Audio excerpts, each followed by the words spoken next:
kababayan, kumusta po kayo? Nagbabalik po tayo. Meron pa po tayo mga 10 araw bago ang September 23. Ayan. Ano bang meron sa September 23? Ito kasi ating pinag-uusapan ngayon ay BSKE schedule pa din. Sa September 23 po, babalik ang sesyon ng Korte Suprema.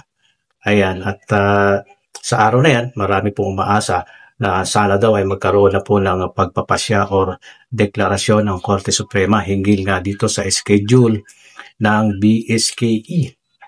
Ayan, si Atty. Macalintal ay nagbigay na po ng kanyang komento. No? Ayon nga doon sa kanyang komento ay siyempre yung sagot na hiningi ng SC na sagutin yung kontrapetisyon in intervention ng Liga ng mga barangay. Sabi niya nga ay hindi dapat or hindi personalidad ang Liga ng mga barangay para makialam sa kanyang petition, which is sa tingin ko naman ay mali po. No? Kasi tinanggap po ito ng Korte Suprema.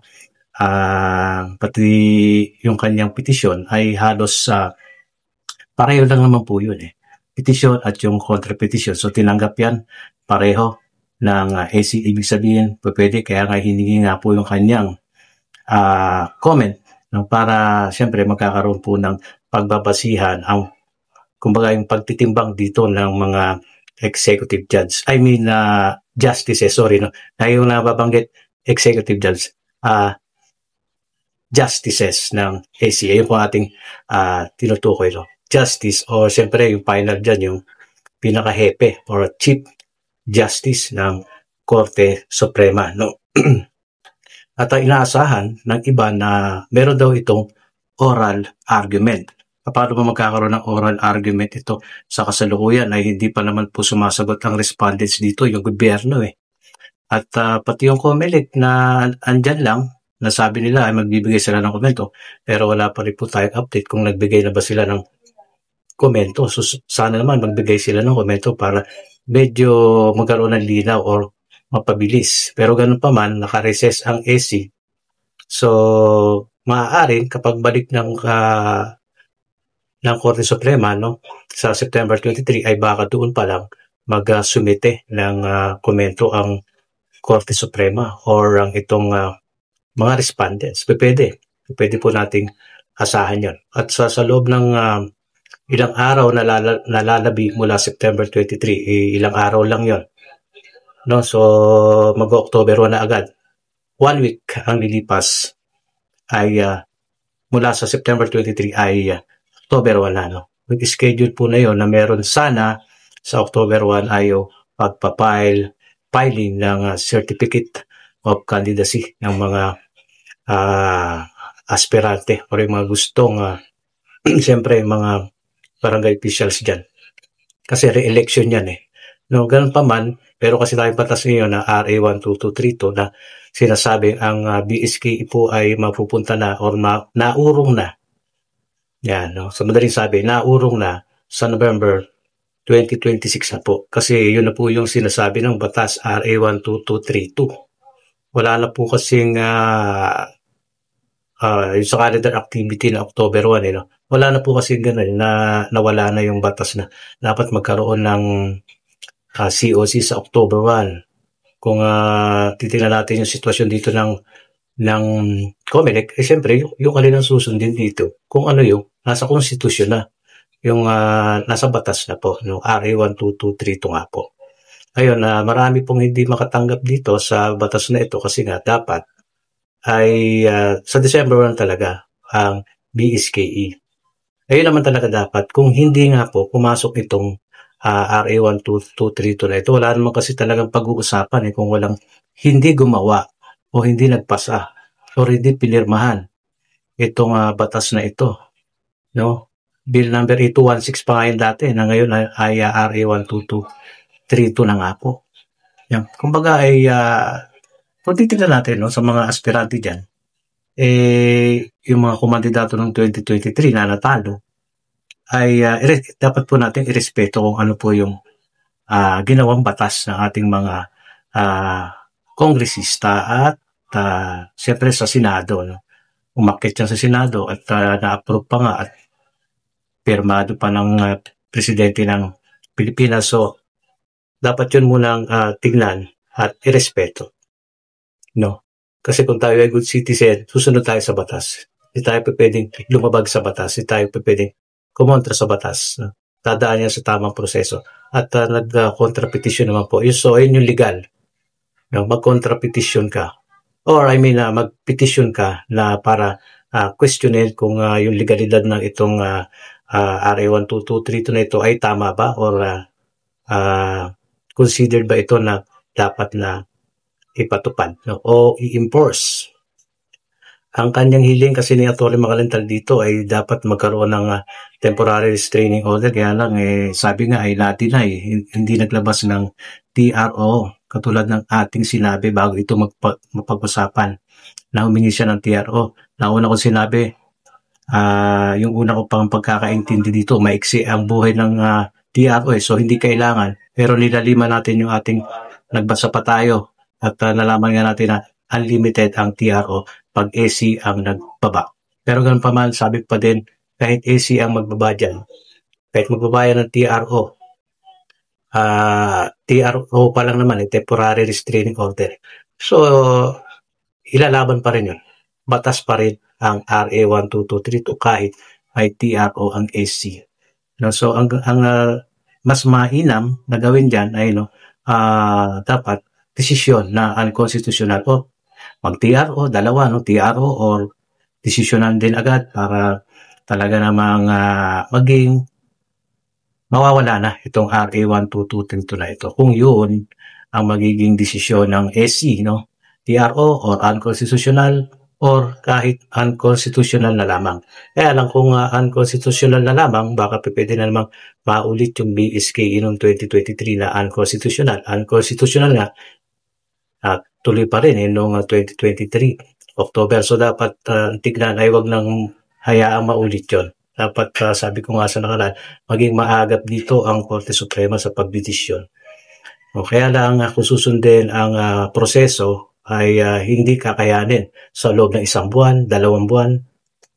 Alanganin po no?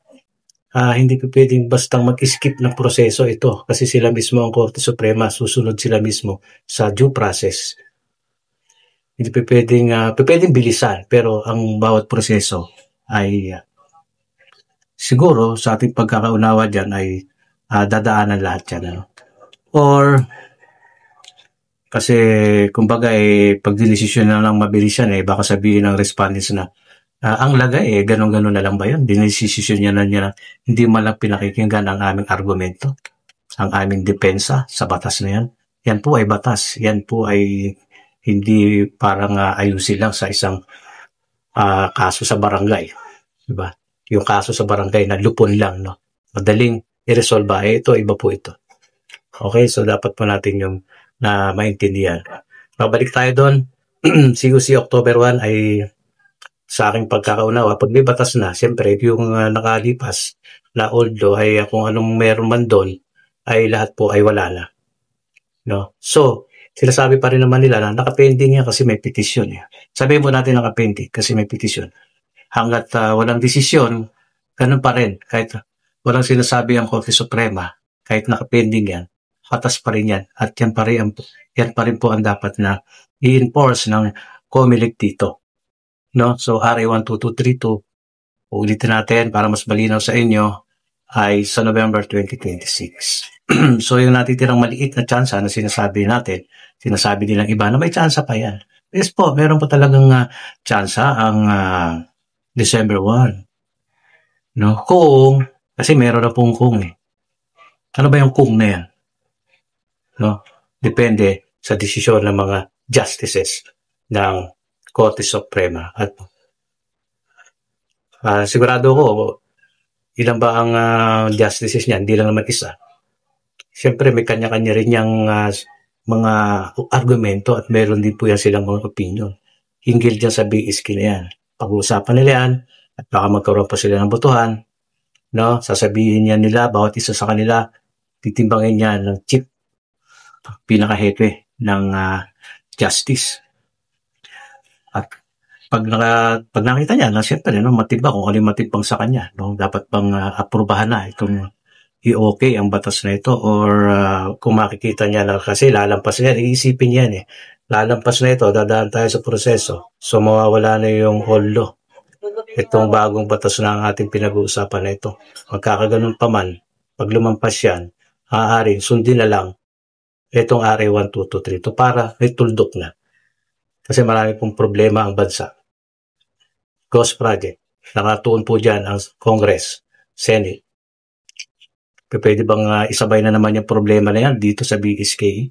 At kung ipipilit pa ang December 1 na kung tutuusin ay wala na pong schedule, wala na pong batas na nagsasabi. Sa ngayon po wala na Yun po ang totoo So, na-analyze ko na talagang medyo matimbang ito. Matimbang pero hindi pa yung finance sa ko lang yan. Korte Suprema pa rin po ang magdidesisyon nito. Sila, kung ano man ang iniisip nila, hindi natin alam yan, hindi po natin hawak yan, analyze lang po tayo dito. At pwedeng tama nga, pwedeng hindi. Dalawa nga lang Parang nagsabong lang naman ako yan At yes or no, dalawa lang din. Or kung meron man magkakaroon ng mga pagbabago, kung hindi na matutuloy ang December 1, mayroong nagsasabi na sa kalagitnaan ng 2026, mga Mayo daw. May nakita ko ng comment dyan.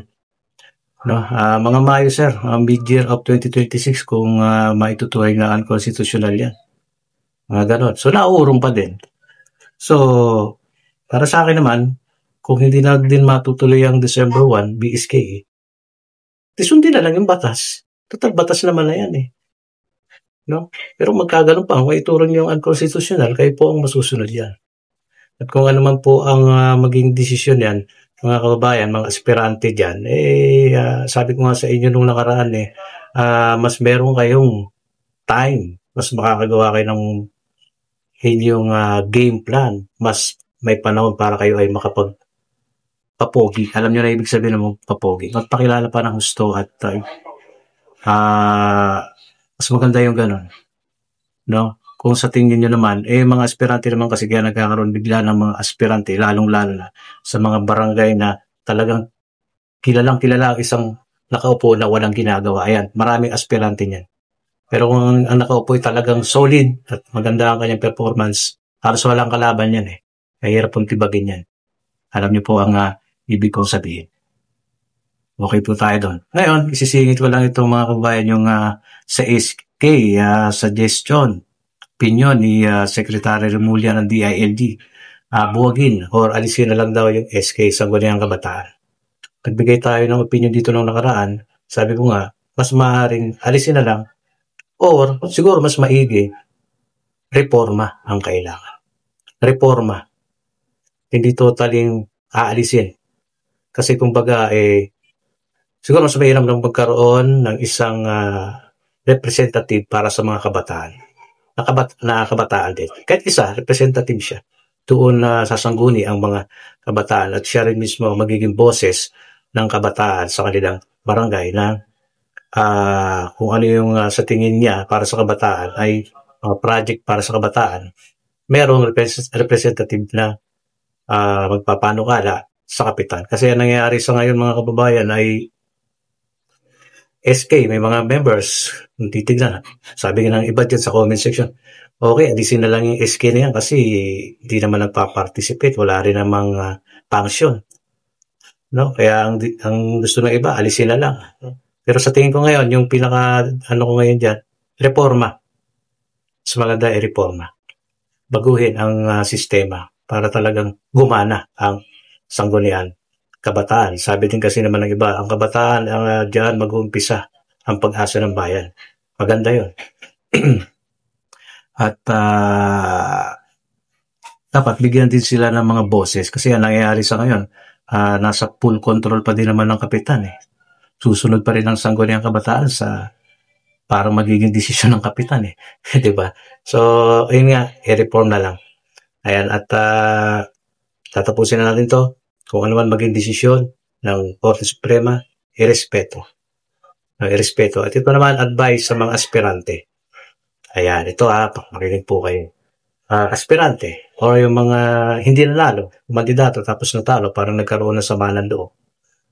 No? Ang tawag nila sa mga nakaupo or yung nananatiling binoboto ng mga mamamayan nila, ang tawag nila ay kapit tuko. Para sa akin po, mali po kayo magsasalita ng ganyan. Huwag kayo magsasalita ng kapit tuko. Tumatagal yung mga kapitan na yan kasi maganda ang performance sila. So, binoboto sila ng mga tao sa barangay. Natural, kagustuhan nyo ng binoto Hindi naman inappoint yun, binoto So, mali sabihin, nakapit ko. Pag nakakarinig ako ganyan, natatawa ako Yung mga kapit ko. Bakit? Para saan yung kapit ko na Alam nyo, pag sinabi nyo ang kapit ko, tapos kayo aspirante, matatawag din kayong tuko. Mas pangin nga pakinggan tuko na hindi makakapit. Mas ang sagwa pakinggan, di ba? Kasi, kung kandidato kayo, gusto nyong maglingkod. No? So, halimbawa, nanalo kayo. Tapos nanalo ulit. Sasabihan na rin kayo ng kapit tuko. Magugustuhan niyo ba yon? Hindi, di ba? So, mali yung termino ng kapit tuko. Huwag nyo, alisin nyo na yan dyan. Alisin nyo na yan. Taong bayan na nagdidesisyon dyan. Irespeto nyo yan. Nirerespeto kung ano ang desisyon ng nakakarami. So, pag sinabi nyo kapit tuko, aspirante na gusto, tuko na hindi makakapit mo. Ang pangit pakinggan, di ba? So, hindi ganon. Alisin nyo na yan. So, hanggang dito na lang. Antay ulit tayo. Meron pa tayong 10 days para sa September 23, babalik ang Korte Suprema. So, magkakaroon tiyak yan. Update at kahit dito sa mga susunod na araw, sana magsalita ang COMELEC kung ano, para mayroong update. Kalinawan, kung ano na ba ang kanilang pinaghahandaan. Kasi pag sinabi ng COMELEC na tuloy pa rin po kami sa paghahanda sa December, mali na yun. Attorney ka, Sir Garcia, attorney ka po. Bakit mo gagawin pa yun? Wala na pong batas na nagsasabi. Ang gawin mo po, maghinay-hinay ka na lang. Maghinay-hinay ka na lang na baka mamaya gumagastos ka pa para sa December BSKE. Mali na po yun. Sasayang ang pera, ang dami pong problema ng bayan natin. So, hinay-hinay, abang-abang, kung ano man yung sa tingin na tama. Yan. Kumbaga, advice ko lang po yun. Salita ko lang po yun na hindi naman din kung maririnig niya pa di ba? Kung hindi, okay lang din. Pero may karapatan tayo mag-voice out kasi mamamayan tayo ng Pilipino at bumuboto tayo. Ganito lang, bago ka, subscribe. Opinion, pakahalaga. Basta may respeto, andyan yan sa comment section. At pa-share ang video. Ganito na lang. God bless you all.